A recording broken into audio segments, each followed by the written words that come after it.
नमस्कार, मैं हूं विवेक और आप देख रहे हैं आपकी आवाज़। तो फिर बात करते हैं बिहार विधानसभा चुनाव की। जी हाँ, 2025 के अंत में बिहार में विधानसभा का चुनाव होना है।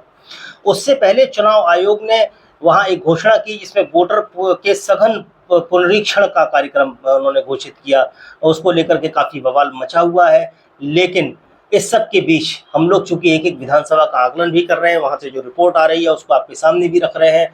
तो इसी क्रम में आज हम लोग बात करेंगे मधेपुरा की आलमनगर सीट की। जी हाँ, मधेपुरा जिला या मधेपुरा जो क्षेत्र है वो यादव बाहुल्य क्षेत्र है। वहाँ यादव और मुस्लिम का जो गठजोड़ है वो काफ़ी मजबूत है और एक समय में यहाँ शरद यादव की सेकुलर पॉलिटिक्स रही। लालू प्रसाद यादव यहाँ राजनीति करते रहे। मधेपुरा में लालू प्रसाद यादव के बाद वहाँ पप्पू यादव का भी दबदबा रहा। कुल मिलाकर के ये तीन छत्रप जो है उनका वहाँ दबदबा रहा। लालू प्रसाद यादव की पहचान ही मधेपुरा से बनी। लेकिन जेडीयू की जब सेकुलर छवि थी और शरद यादव इसका नेतृत्व करते थे। शरद यादव यहाँ से एक लंबे समय तक सांसद रहे हैं। संसद में उन्होंने मधेपुरा का प्रतिनिधित्व किया है। संसदीय क्षेत्र की मैं बात कर रहा हूँ। उसके बाद लालू यादव ने भी वहाँ संसदीय क्षेत्र का प्रतिनिधित्व मधेपुरा से किया।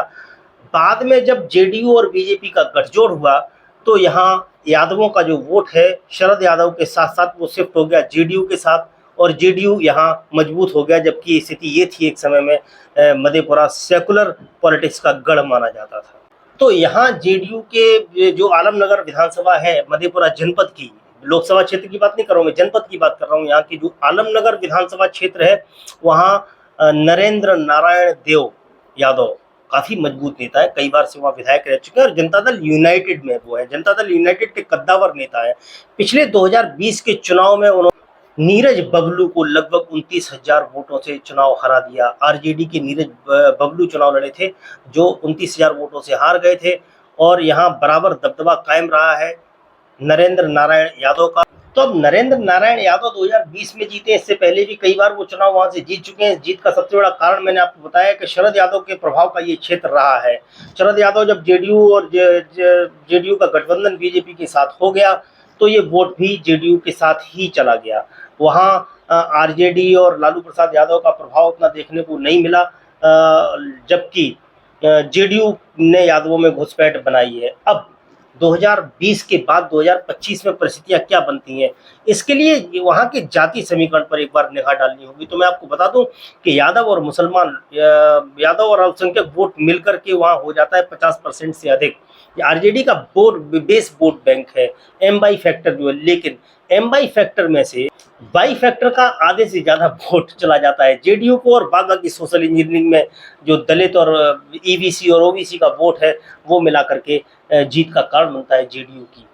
नरेंद्र नारायण यादव वहां से इसी वोट के दम पर चुनाव जीतते रहे हैं। लेकिन अब जिस तरह से पूरा ध्रुवीकरण हो रहा है बिहार में, एम बाई फैक्टर फिर से मजबूत हो रहा है। एम बाई फैक्टर में अगर बात करें तो जो अल्पसंख्यक वोट है, मुस्लिम वोट है, वो बढ़ता रहा है।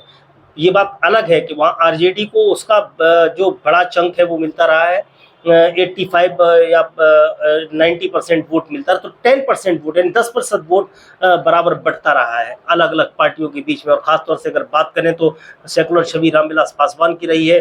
उनकी पार्टी एलजेपी को भी वोट मिलता रहा, लेकिन जेडीयू को वोट मिलता रहा है शरद यादव से लेकर के। और जो नीतीश कुमार की पॉलिटिक्स रही है उसे मुस्लिम वोट का एक भाग जेडीयू को भी जाता रहा। लेकिन इस बार जो परिस्थितियां बन रही हैं उसमें जो ग्राउंड की रिपोर्ट्स आ रही है आलमनगर के बारे में खासतौर से ये कह सकते हैं और मधेपुरा में अभी जो परिस्थितियां बदल रही हैं बहुत तेजी से, उनमें ये कहा जा सकता है कि एम बाई फैक्टर इस बार 2025 के चुनाव में बहुत मजबूती से एक साथ देखने को मिल सकता है। क्यों? क्योंकि लंबे समय से आलमनगर क्षेत्र से नरेंद्र नारायण यादव विधायक बने हुए हैं और वहाँ एक लंबे समय से विधायक रहने के बाद उनकी एंटी इनकम्बेंसी का फैक्टर भी है।